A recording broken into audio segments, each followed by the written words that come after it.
Hi friends. இது வந்து நம்ம வந்து ரெகுலர் யூடியூப் சேனல் கிடையாது. இது நம்மளோட ஃபஸ்ட்டு வீடியோ. இப்போ சில இஷ்யூஸ் கிராம ஊராட்சி செயலாளர் 2025 போடப்பட்ட ஜாப்க்கான அறிவிப்பில் அண்ட் அந்த செலெக்ஷன் லிஸ்ட் வந்திருக்கும், எல்லோரும் பார்த்துருப்பீங்க. அதில் நடந்த சில குளறுபடிகளை பற்றி நானும் நிறைய யூடியூப் சேனலில் கரெக்டாக பேசுவாங்க அப்படின்னு பார்த்தா யாருமே ஒரு முக்கியமாக நடந்த இஷ்யூவை பற்றி யாருமே பேசலை. நான் நிறைய யூடியூப் சேனல் கமெண்டில் போயிட்டு சொல்லிகிட்டே இருந்தேன், அதை பற்றி யாருமே பேசுகிற மாதிரி எனக்கு தெரியல. ஸோ நம்மளே பேசி ஒரு வீடியோ போட்டுடலான்னு சொல்லிட்டு நான் என்னோட யூடியூப் பேஜில் வந்து என்னோட யூடியூப் சேனலில் வந்து ஒரு வீடியோ போடலான்னு இப்போ வந்து ரெடி பண்ணி இதை நான் போட போகிறேன். இப்போ எல்லோரும் இந்த கிராம ஊராட்சி செயலாளர் வேலைக்கு வந்து அப்ளை பண்ணியிருந்திருப்பீங்க. இப்போ நிறையா ஃபஸ்ட்டு ஹால் டிக்கெட் வந்தது, அதுக்கப்புறம் மொத்தமாக செலெக்ஷன் லிஸ்ட் வந்தது. எல்லாரும் பேசின இஷ்யூ என்னன்னு பார்த்தீங்கன்னா, மார்க்கு கம்மியானவங்க வந்து செலக்ட் ஆகிருக்காங்க, மார்க்கு கூட உள்ளவங்க செலக்ட் ஆகலைன்னு சொல்லிட்டு ஒன்றுமே தெரியாமல் அரைகுறையாக சில இஷ்யூஸை பேசிகிட்டு இருந்தாங்க. சில மீடியா, சில பெரிய பெரிய ப்ரெஸ் சேனல், அப்புறம் சில பொலிட்டிக்கல் லீடர்ஸ்லாம் கூட நியூஸ் பேப்பரில் போட்டிருந்ததால் சொல்லி உண்மை நிலவரம் என்னென்னு தெரியாமல். ஆக்சுவலாக நடந்த தவறு என்ன அப்படின்னு பார்த்தீங்கன்னா, மார்க்கு கம்மியானவங்க செலக்ட் ஆகிருக்காங்க, மார்க்கு கூட உள்ளவங்களும் செலக்ட் ஆகிருக்காங்க. என்ன நடந்துச்சு அப்படின்னா, இப்போ எம்பிசி கேட்டகரியில் ஒருத்தர் வந்து எம்பிசிக்கு கீழே வந்து பிஎஸ்டிஎம்மில் இப்போ அப்ளை பண்ணியிருக்காருன்னா, அவர் ஒரு டாப் லெவல் மார்க் எடுத்திருந்தார் அப்படின்னா அவரை தூக்கி ஜென்ரல் கேட்டகரியில் போட்டுட்டாங்க. ஜென்ரல் கேட்டகரியில் செலக்ட் லிஸ்ட்டில் போட்டுட்டாங்க. அப்போ என்ன பண்ணியிருக்கணும், அவர் அதோடு நிப்பாட்டியிருக்கணும், அன்செலக்ட் லிஸ்ட்டில் போடக்கூடாதுல்ல. இவங்க என்ன பண்ணியிருக்காங்க, ஜென்ரலில் தூக்கி போட்டுட்டு திருப்பி எம்பிசியில் பிஎஸ்டிஎம்மில் இப்போ அவர் அப்ளை பண்ணியிருக்காரு அப்படின்னா அதில் போய் செக் பண்ணி பார்த்தீங்கன்னா அதில் அன்செலக்டட் லிஸ்ட்டில் அவரோட பேர் இருக்குது. செலக்டட் லிஸ்ட்லேயும் இருக்குது, அன்செலக்டட் லிஸ்ட்லேயும் இருக்குது. ஸோ அன்செலக்டடில் மட்டும் பார்த்தவங்க வந்து இந்த மாதிரி தப்பாக ஜட்ஜ் பண்ணிவிட்டு இந்த ப்ராப்ளத்தை பேச ஆரம்பிச்சிட்டாங்க. ஆக்சுவலாக அவர் ஆல்ரெடி செலக்டட், இந்த மாதிரி தான் நடந்திருக்கு. இப்போ இதில் ஆக்சுவலாக உண்மையாக பார்த்தீங்கன்னா தப்பு எதுவும் நடக்கலை. அதில் அவங்க போட்டது தான் இந்த மாதிரி கரெக்டாக இல்லாமல் மாற்றி மாற்றி போட்டதால மிஸ்டேக்கை தவிர செலக்ட் ஆக வேண்டியவங்க கரெக்டாக செலக்ட் ஆகிட்டாங்க. 1:5ங்கிற விதத்தின் அடிப்படையில் ஒவ்வொரு போஸ்ட்டுக்குமே 5 பேர் வந்து செலக்ட் பண்ணியிருக்காங்க. இப்போ உண்மையிலேயே நடந்த என்ன தப்பு அப்படின்னு நம்ம பார்க்க போகிறது என்னென்னா, அது இந்த டீட்டெயில்டாக அந்த வீடியோவில் நம்ம பார்ப்போம். உண்மையிலேயே என்ன தவறு நடந்துச்சு, எப்படி நடந்துச்சு, எதில் நடந்துச்சு அப்படிங்கிறது. நடந்த தப்பு என்ன அப்படின்னு பார்த்தீங்கன்னா, பிஎஸ்டிஎம் பர்சன் ஸ்டடின்னு தமிழ் மீடியம் சொல்லுவாங்க. நம்ம தமிழ்நாட்டில் போடக்கூடிய எல்லா கவர்மெண்ட் ஜாப்லுக்குமே வந்து பார்த்தீங்கன்னா பிஎஸ்டிஎம்க்குன்னு ஒரு தனி இடஒதுக்கீடு இருக்குது. Studied at government school in Tamil medium, அரசு பள்ளியில் தமிழ் வழி பயின்றவர்னு ஒரு கேட்டகரி. எல்லா டிஸ்ட்ரிக்ட்லேயும் போடலை, ஒரு சில டிஸ்ட்ரிக்ட்லேயும் மட்டும். இது வந்து முன்னுரிமை அடிப்படையில் கொடுப்பாங்க. ஸோ இந்த கேட்டகரியில் தான் ஒரு தவறு நடந்துச்சு. அதை பற்றி நம்ம டீட்டெயில்டாக இப்போ அடுத்தடுத்து பார்க்கலாம். முதல்ல வந்து இந்த வில்லேஜ் பஞ்சாயத்து செக்ரட்டரி ஜாபுக்கு வந்து நோட்டிஃபிகேஷன் எல்லோரும் பார்த்துருப்பீங்க. டிஸ்ட்ரிக்ட் வைஸ் நோட்டிஃபிகேஷன் வந்திருக்கும், ஸ்டேட் வைஸ் நோட்டிஃபிகேஷன் ஜென்ரலாக ஒன்று வந்துச்சு. அதுக்கு முன்னாடி ஜியோ வெளியிட்டிருந்தாங்க. இந்த ஜியோ வந்து அஃபிஷியலாக வந்து யாரும் அதிகமாக பார்த்துருக்க மாட்டாங்கன்னு நினைக்கிறேன். ஜியோ வந்து ஒரு சில பேர் தான் ஒரு சில இடங்களில் போய் டவுன்லோட் பண்ணி எடுத்தாங்க. ஸோ எல்லாரும் கண்ணிலையும் இது பட்டிருக்காது. ஜியோவும் வெளியிட்டிருந்தாங்க 4/9/2025. இந்த ஜியோ ரெஃபர் பண்ணி பார்த்தீங்கன்னா ஜியோவோட நம்பர் இருக்குங்க, சைடில் லெஃப்ட் சைடில் இருக்கு பாருங்கள், ஜியோ எம்எஸ் நம்பர் 198ன்னு. இதை வச்சு நீங்கள் ரெஃபர் பண்ணி பார்த்தீங்கன்னா இந்த ஜியோ எடுத்துக்கலாம். இந்த ஜியோ பேஸ் பண்ணி தான் இப்போ செலெக்ஷன் லிஸ்ட்டு நடந்திருக்கு. இதுவும் நிறைய பேருக்கு அப்ளை பண்ணாங்க, நிறைய பேருக்கு தெரியல எப்படி இதை செலக்ட் பண்ணாங்க அப்படிங்கிறது. இந்த ஜியோ பேஸ் பண்ணி தான் எடுத்தாங்க. ஸோ இந்த ஜியோ ரெஃபர் பண்ணிக்கிங்க. அஸ் பர் ஜியோ இதில் இருக்க முக்கியமான ஒரு விஷயத்தை நம்ம பார்க்குறது என்னன்னா எஜுகேஷனல் குவாலிஃபிகேஷன். இதில் இருக்க ஜியோ படி இதில் எஜுகேஷனல் குவாலிஃபிகேஷன் இந்த போஸ்ட்டுக்கு என்ன படிச்சிருக்கணும்னா மினிமம் 10th கவர்மெண்ட் ஆஃப் தமிழ்நாட்டில் படிச்சிருக்கணும். ரெண்டாவது, இந்த applicant should have study Tamil language at least up to 8th standard. அதாவது தமிழ் வழியில் வந்து இந்த அப்ளிகண்ட் வந்து அட்லீஸ்ட் ஒரு 8வது வரைக்குமாவது தமிழை படித்திருக்க வேண்டும், தமிழ் மொழியை படித்திருக்க வேண்டும். இங்கிலீஷில் போட்டிருக்கு, தமிழ் லாங்குவேஜை படித்திருக்க வேண்டும் போட்டிருக்கு. இதை நல்லா நோட் பண்ணிங்க. இது வந்து as per GO. Overall notification தமிழ்நாடுக்குன்னு சொல்லிட்டு டிஎன்ஆர்டி வெப்சைட்டில் நீங்கள் அந்த வேலைக்கு ஆரம்பத்தில் அப்ளை பண்ணும்போது ஓவரால் நோட்டிஃபிகேஷன் ஜென்ரலாக தமிழ்நாட்டுக்குன்னு 1483 போஸ்ட்டு வெளியிட்டுறதை பற்றி ஒரு நோட்டிஃபிகேஷன் வந்திருந்தது. அதுலேயும் உள்ளே போய் பார்த்தீங்கன்னா ஒரு பேஜில் வந்து கல்வி தகுதியில் வந்து சேம் அதே தான், ஜியோ படி 10ஆம் வகுப்பு தேர்ச்சி பெற்றிருக்க வேண்டும், விண்ணப்பதாரர் 8ஆம் வகுப்பு வரை தமிழ் மொழியை படித்திருக்க வேண்டும் அப்படின்னு போட்டிருந்துச்சு. ஜியோவிலே போட்டிருந்ததை பார்த்தாச்சு. ஓவரால் தமிழ்நாட்டுக்கு ஜென்ரலாக போட்ட நோட்டிஃபிகேஷனில் என்ன இருக்குறதையும் பார்த்தாச்சு. இதில் நல்லா மைண்டில் வச்சுக்கோங்க. நெக்ஸ்ட்டு டிஸ்ட்ரிக்ட் வைஸுமே வந்து பார்த்தீங்கன்னா தனித்தனி நோட்டிஃபிகேஷன் விட்டுருந்தாங்க. நம்ம ஒவ்வொரு டிஸ்ட்ரிக்கும் கிளிக் பண்ணி நம்ம டிஸ்ட்ரிக்டில் எத்தனை வேகன்சி இருக்குது அப்படிங்கிற டீட்டெயிலை பார்க்குற மாதிரி ஒரு நோட்டிஃபிகேஷன் விட்டுருந்தாங்க. அதுலேயும் கல்வி தகுதியில் போய் பார்த்தீங்கன்னா அதே தான், சேம் தான். ஜிஓ ஜென்ரலாக ஓவரால் வந்த தமிழ்நாடு நோட்டிஃபிகேஷன், அப்புறம் டிஸ்ட்ரிக்ட் வைஸ் நோட்டிஃபிகேஷன். அதுலேயும் வந்து பார்த்தீங்கன்னா 10ஆம் வகுப்பு தேர்ச்சி, விண்ணப்பதாரர் குறைந்தபட்சம் 8ஆம் வகுப்பு வரை தமிழ் மொழியை படித்திருக்க வேண்டும். இது எக்ஸாம்பிளுக்கு ராமநாதபுரம் மாவட்டத்தை உங்களுக்கு ஷோ பண்ணுறேன். இதை நல்லா பார்த்துக்குங்க. இப்போ நீங்கள் அப்ளை பண்ணுறதுக்கு முன்னாடி எவ்வளோ பேர் பார்த்தீங்கன்னு தெரியல. எப்படி அப்ளை பண்ணுறதுன்னு சொல்லிட்டு ஒரு பிடிஎஃப் மாதிரி ஒரு லிங்க் கொடுத்துருந்தாங்க டிஎன்ஆர்டி வெப்சைட்டில் அப்ளை பண்ணுறதுக்கு முன்னாடி. ஒரு சாம்பிள் மாதிரி கொடுத்துருந்தாங்க. அதை கிளிக் பண்ணி பார்த்தா, டவுன்லோட் பண்ணி பார்த்தா அதில் இப்படி என்னென்ன காட்டும், எப்படி எப்படி அப்ளை பண்ணலான்னு சொல்லிட்டு ஒரு பிடிஎஃப் மாதிரி முன்னாடியே எல்லாமே ரெடி பண்ணி வச்சுருந்தாங்க. அதை எத்தனை பேர் நீங்கள் அப்ளை பண்ணும்போது பார்த்தீங்கன்னு தெரியல. ஹவு டு அப்ளை அப்படிங்கிறத வந்து நம்ம முன்னாடியே அப்ளை பண்ணுறவங்க பார்க்கறதுக்காகவே அவங்க வெளியிட்டிருந்தாங்க. அதோட பேஜ் தான் இது.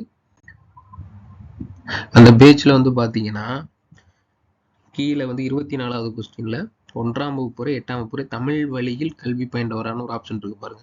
இதை யாருமே நோட் பண்ணியிருந்திருக்க மாட்டீங்க. எத்தனை பேர் நோட் பண்ணீங்கன்னு தெரியல. அவங்க எப்படி அப்ளை பண்ணுறது அப்படின்னு நம்ம தெரிஞ்சுக்கிறதுக்காண்டி கொடுத்த பிடிஎஃப். இது வந்து அப்ளிகேஷன் கிடையாது. இது நீங்கள் நார்மலாக நம்ம போய் எல்லாம் ஃபில் பண்ணி அப்ளை பண்ணோம்ல, அந்த அப்ளிகேஷன் பேஜ் கிடையாது. எப்படி அப்ளை பண்ணுறது அப்படின்னு சொல்லிட்டு நமக்கு முன்னாடியே வந்து ஒரு மாடல் மாதிரி கொடுத்துருந்தாங்க. அதை டவுன்லோட் பண்ணி பார்த்துருந்தீங்கன்னா தெரிஞ்சிருக்கும். நான் டவுன்லோட் பண்ணி வச்சுருந்தேன், அதனால உங்களுக்கு ஷோ பண்ணுறேன். அதில் என்ன போட்டிருந்துச்சு அப்படின்னா 1ஆம் வகுப்பு வரை 1 முதல் 8ஆம் வகுப்பு வரை தமிழ் வழியில் பயின்றவரா, are you educated in Tamil language from 1st to 8th standard. இது கரெக்டாக என்னன்னா தமிழ் மீடியமில் படிச்சிருக்கணும். 8ஆம் வகுப்பு வரை வந்து இங்கிலீஷ் மீடியம் படிச்சிருக்கக்கூடாது அப்படின்னு அர்த்தம். புரியுதுங்களா? இதில் எப்படி இருக்குது, ஜியோ பார்த்தோம், ஓவரால் தமிழ்நாடு நோட்டிஃபிகேஷன் பார்த்தோம், எக்ஸாம்பிளுக்கு ஒரு டிஸ்ட்ரிக்ட் வைஸ் நோட்டிஃபிகேஷன் பார்த்தோம். அதில் எல்லாம் நார்மலாக தமிழ் லாங்குவேஜை படித்திருக்கணும், தமிழை படித்திருக்க வேண்டும் மட்டும் தான் போட்டிருந்துச்சு. அதோட அர்த்தம் இன்ன வரைக்கும் நமக்கு புரியல. தமிழை படித்திருக்க வேண்டும் அப்படின்னா ஒன் ஆஃப் த சப்ஜெக்ட், 5 சப்ஜெக்டில் ஒரு சப்ஜெக்ட் தமிழில் மட்டும் படிச்சிருந்தா போதும் அப்படிங்கிற அர்த்தம் வரும். ஏன்னா இங்கிலீஷ் மீடியம் படித்தவங்க வந்து தமிழை ஒரு சப்ஜெக்டாகவும் படிச்சிருப்பாங்க. தமிழை படித்திருக்க வேண்டும்னா அந்த அர்த்தமும் வருது, தமிழ் மீடியமும் படிச்சிருக்க வேண்டும் அப்படிங்கிற அர்த்தமும் வருது. அவங்க எந்த அர்த்தத்தில் சொல்கிறாங்கன்னு கன்ஃபார்மாக தெரியல. அஸ்பர் ஜியோவும் இதுக்கு முன்னாடி நான் காமிச்ச அந்த மற்ற நோட்டிஃபிகேஷனில் இருந்தது. இதில் ஹவு டு அப்ளைல தெளிவாகவே போட்டிருக்காங்க. தமிழ் வழியில் கல்வி பண்ணுறவரா, மீனிங் வந்து தமிழ் மீடியம் அப்படின்னு அர்த்தம் தெளிவாகவே போட்டிருக்காங்க. ஸோ இதையும் நோட் பண்ணிக்கங்க. இது வந்து இப்போ நான் காட்ட போகிறது ஆன்லைன் அப்ளிகேஷன் ஃபார்ம், எல்லாரும் ஃபில் பண்ண ஃபார்ம். இதில் 25வது கொஸ்டினில் மாடலில் வந்து இதுக்கு முன்னாடி காட்டின மாடலில் 24 இருந்துச்சு. இது நம்ம ஜென்ரலாக எல்லோரும் அப்ளை பண்ண அப்ளிகேஷன் ஃபார்மில் வந்து 25வது கொஸ்டினில் என்ன போட்டுருந்துச்சுன்னா 1 முதல் 8ஆம் வகுப்பு வரை தமிழை ஒரு பாடமாக பயின்றவரா. இதில் பார்த்தீங்கன்னா ஜிஓ படி என்ன இருந்துச்சோ அது டீட்டெயிலாக போட்டிருக்காங்க. தமிழை ஒரு பாடமாக பயின்றவரா அப்படின்னு. நல்லா நோட் பண்ணிங்க. என்னென்ன மிஸ்டேக்ஸ் நடந்திருக்குன்னு உங்களுக்கு பார்க்குறவங்களுக்கே தெரியும். கீழே அதே கொஸ்டின் இங்கிலீஷில் போட்டிருக்காங்க பாருங்க. R you educated in Tamil language from 1st to 8th standard. இதில் வந்து இந்த இங்கிலீஷுக்கு வந்து அர்த்தம் வந்து வேறு மாதிரி வரும். R you educated in Tamil language from 1st to 8th standard அப்படின்னா தமிழ் வழியில் நீங்கள் 1 முதல் 8ஆம் வகுப்பு வரை படித்தவரா அப்படிங்கிற அர்த்தம் வரும். மேலே போட்டிருக்கிற தமிழ் கொஸ்டினுக்கு ஒரு மீனிங் வரும், கீழே போட்டிருக்கிற இங்கிலீஷ் கொஸ்டினுக்கும் ஒரு மீனிங் வரும். அவங்க கொடுத்த மாடலில் வந்து தமிழ் மீடியம்னு டைரெக்டாக போட்டுட்டு நம்ம அப்ளை பண்ணும் போது மட்டும் ஜென்ரலாக ஜியோவில் இருக்கிற மாதிரி இப்படி கொடுத்துட்டாங்க, நோட்டிஃபிகேஷனில் இருக்கிற மாதிரி கொடுத்துட்டாங்க. ஸோ இதையும் நல்லா நோட் பண்ணிங்க.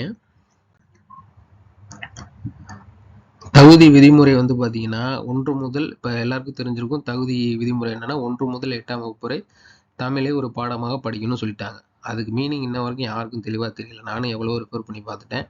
ஸோ யாருக்கும் எந்த மீனிங்குமே அதுக்கு தெரியல. அதுக்கு மீனிங் ஒன்று என்னவா இருக்கணும், தமிழே வந்து ஒன் ஆஃப் த சப்ஜெக்ட், ஏதாவது ஒரு சப்ஜெக்ட் தமிழை பாடமாக படித்திருக்க வேண்டும்னு இருக்கணும், இல்லைன்னா தமிழ் மீடியம் படிச்சிருக்கணும்னு இருக்கணும்.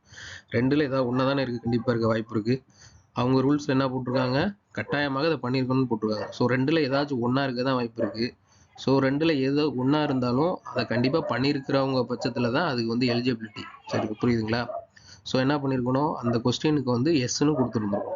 எஸ்ன்னு கொடுத்துருந்தா தான் அவங்க எலிஜிபிலிட்டி. ஸோ அவங்க as per GO, as per notification, state wise, district wise, அவங்க போட்டிருக்கிற ஆன்லைன் அப்ளிகேஷன் ஃபார்ம் படி இந்த ரெண்டில் ஏதாவது ஒரு மீனிங்காக தான் இருக்கணும் அந்த கொஸ்டினுக்கு. அதுக்கு ரெண்டில் எதா இருந்தாலுமே அவங்க எஸ் கொடுத்துருந்தா மட்டும்தான் அவங்க எலிஜிபிலிட்டி அப்படிங்கிறது நமக்கு தெரிய வருது. ஓகேங்களா?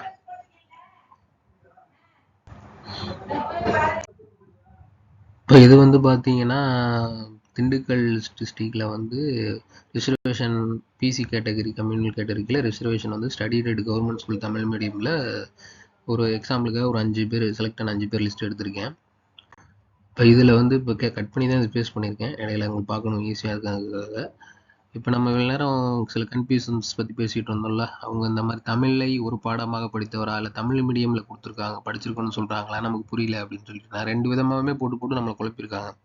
ஆனால் செலெக்ஷன் லிஸ்ட்டில் அவங்க கன்சிடர் பண்ணியிருக்கிறது person study in Tamil medium. So அந்த கொஸ்டினுக்கான மீனிங் பிஎஸ்டிஎம்மாக தான் அவங்க கன்சிடர் பண்ணுறாங்க. சரி, அவங்க கன்சிடர் பண்ணுறது ஒரு புக்கம் இருக்கட்டும். அவங்க இது எப்படி கன்சிடர் பண்ணாலும் சரி, இல்லை ஒன் ஆஃப் த சப்ஜெக்ட் தமிழை ஒரு பாடமாக மட்டும் அட்லீஸ்ட் 8ஆம் கிளாஸ் வரைக்கும் நீ படிச்சிருந்தா போதும்னு அவங்க சொல்லியிருந்தாலும் சரி, அவங்க ரூல் படி அந்த கொஸ்டினுக்கு அதுக்கு எஸ் அப்படிங்கிற கொடுத்துருக்குறவங்க மட்டும்தான் எலிஜிபிளாக இருந்திருக்கணும். புரியுதுங்களா? நோட்டிஃபிகேஷன் படி ஜியோ படி ரெண்டில் ஏதோ ஒன்று தான். அந்த நான் 2 மீனிங்கில் ஏதோ ஒரு மீனிங், ஒன்று பிஎஸ்டிஎம் இல்லைனா 1 முதல் 8ஆம் வகுப்பு வரை தமிழை ஒரு இதாக படித்தவர் அப்படின்னு. ஸோ அதில் எஸ் கொடுத்தவங்க தான் எலிஜிபிள். ஆனால் இதில் 5ஆவதாக இருக்கிறவங்கள பாருங்கள், நிவேதாங்கிறவங்க நோன் கொடுத்துருக்காங்க. ஆனால் அவங்களே இதில் செலக்ட் பண்ணியிருக்கிறாங்க.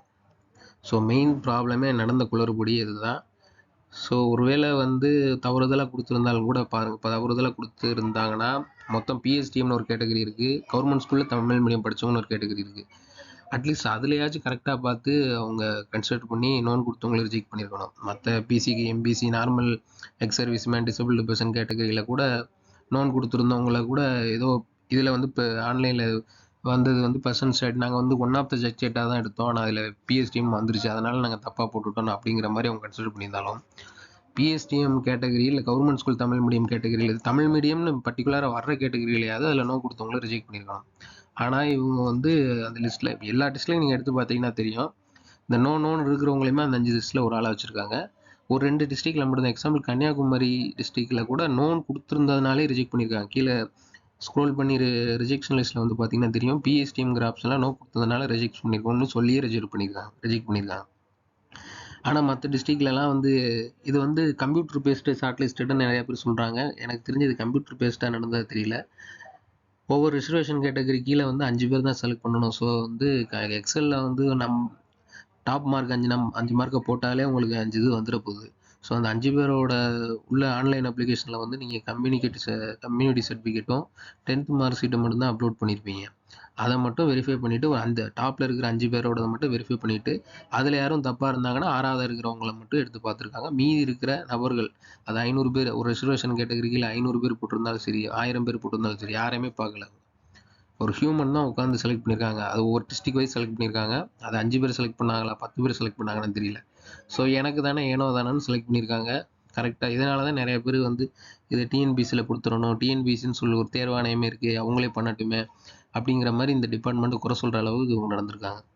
ஒரு பண்ணுற வேலையை கரெக்டாக பண்ணியிருந்தா இப்போ இவ்வளோ குளறுபடி வந்திருக்காது. ஆனால் இந்த பிரச்சனையை பற்றி யாரும் பேசுன மாதிரி எனக்கு தெரியல.